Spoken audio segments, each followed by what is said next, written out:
Digitalizimi i shërbimeve publike në Shqipëri duket se po lehtëson gjithnjë më shumë procedurat për qytetarët dhe bizneset.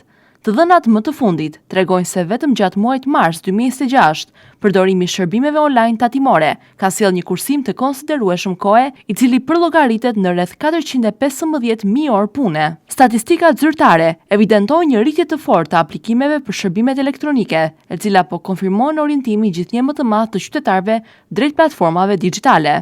Në krye të listës renditet vërtetimi për pagimin e kontributeve me mbi 192.000 aplikime, i ndjekur nga vërtetimi i pagesave me mbi 171.000 kërkesa. Ndërkohë, mira aplikime janë regjistruar edhe për shërbime të tjera të rëndësishme, si vërtetimi për pagim detyrimesh, vërtetimi xhiros për 3 vitet e fundit dhe konfirmimi statusit aktiv apo pasiv të subjekteve. Këto të dhëna tregojnë jo vetëm rritjen e përdorimit, por edhe zgjerimin e gamës së shërbimeve që qytetarët po zgjedhin të marrin online.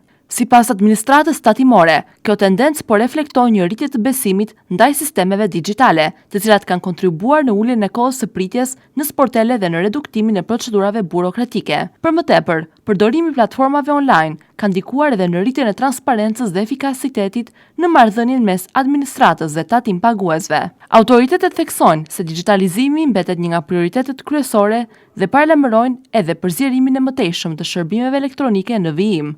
Synimi është krijimi i një sistemi sa më të aksesueshëm dhe funksional, në mënyrë që të përgjigjet në kohë reale nevojave të qytetarëve dhe biznesit, duke bërë ndërveprimin me administratën tatimore sa më të thjeshtë dhe efikas.